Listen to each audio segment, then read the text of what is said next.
ang mga ari-arian ni Mandaluyong City Mayor Ben-Hur Abalos. Sa loob ng 6 na taong panunungkulan, unti-unting umasenso ang buhay ni Mayor Ben-Hur bilang politiko at maging sa negosyo. Makikita ang kanyang pag-asenso sa kanyang Statement of Assets and Liabilities o SAL. Taong 1998 ang idineklarang ari-arian ni Mayor Ben-Hur ay umabot sa mahigit 19 na milyong piso. Sa alahas at pera sa bangko, mayroon siyang 2,700,000 piso. Ang kanyang mga ari-arian nagkakahalaga ng 12.3 milyong pesos. Mayroon siyang condominium unit sa Facility Center sa Shaw Boulevard. May bahay siya sa number 18 Malaya Street sa Mandaluyong. May mga lupa siya sa Baras at Binangonan, Rizal. Nariyan din ang Lovejoy Commercial Store sa Canlaon Street, Mandaluyong. Kasama na ang mga shares of stocks niya sa Valley Golf Club, Fontana at Petron. Nakalista rin sa pangalan ni Mayor Ben-Hur ang isang Toyota Corolla at bagong Hyundai Starex. Diskubri ng investigador na sa loob lang ng isang taong panunungkulan, nadagdagan ang mga ari-arian ni Mayor Ben-Hur sa kanyang SAL. Noong 1999, nadagdag sa listahan ang kumpanyang tinatawag na All About Chicken, ang Max Chicken Restaurant sa Pure Gold Mall, Shaw Boulevard. Kasama rin ang negosyong Bon Aqua, isang water refilling station sa P. Cruz Street sa Mandaluyong. Kasama rin sa listahan ang isang malawak na palaisdaan sa lalawigan ng Iloilo na nagkakahalaga ng 1,700,000 piso. Ang net worth ni Mayor Ben-Hur na 19 milyong piso noong 1998 naging 24 na milyong piso noong taong 1999. 5 milyong piso ang nadagdag sa loob lamang ng isang taon. Ang nadagdag sa kanyang SAL noong taong 2002 ay isang Ford Expedition na nagkakahalaga ng 1.2 milyong piso. Kasama ang isang lote sa Tanglao Street sa Mandaluyong. Kung susumahin mula 1998 hanggang sa kasalukuyan, ang halaga ng ari-arian ni Mayor Ben-Hur umabot na ng 30 milyong piso. 11 milyong piso ang itinaas mula nang siya'y umupo bilang alkalde. Ayon sa Department of Interior and Local Government o DILG, ang buwan ng sweldo ng isang panglungsod na alkalde ay di lalampas ng 34,300 piso kada buwan. Suma total, 411,000 piso lamang sa isang taon.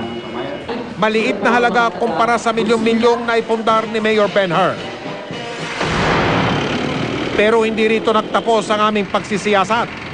Tila may mga ari-arian pang hindi naideklara si Mayor Ben-Hur sa kanyang pinakahuling mga SAL.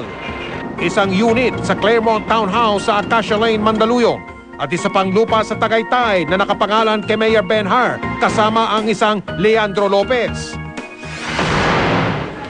Ipinakita ng investigador ang mga karagdagang ari-arian ni Mayor Ben-Hur sa isang bihasang property appraiser. Ayon sa appraiser, aabot ng mula 11 hanggang 14 na milyong piso ang dalawang ari-ariang hindi nakalista sa SAL ni Mayor. Nadiskubre pa ang investigador, may utang siya sa City Hall. Ayon sa Commission on Audit, umaabot sa 0,5 milyong piso ang utang ni Mayor sa kaba ng kanyang lungsod noong taong 2002. Pati ang ibang mga opisyal ng lungsod ng Mandaluyong nag-cash advance. Kaya umabot na sa mahigit 57 milyong piso ang utang ng mga opisyal sa kaban ng Mandaluyong. Pero maliwanag sa report ng COA ng 2002 na nakalista ang 0,5 milyong pisong cash advance sa pangalan ni Mayor Ben-Hur. 57 milyong piso ang cash advance ng alkalde at ng kanyang mga konsehal.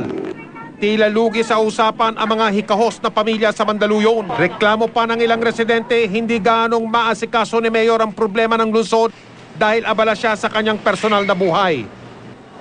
May pagkapilyo raw si Mayor Ben-Hur.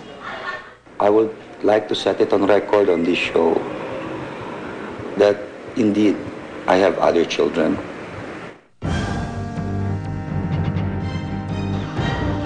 May kasalanan ako sa family ko. I've hurt my wife. Meron akong anak sa ibang pamilya.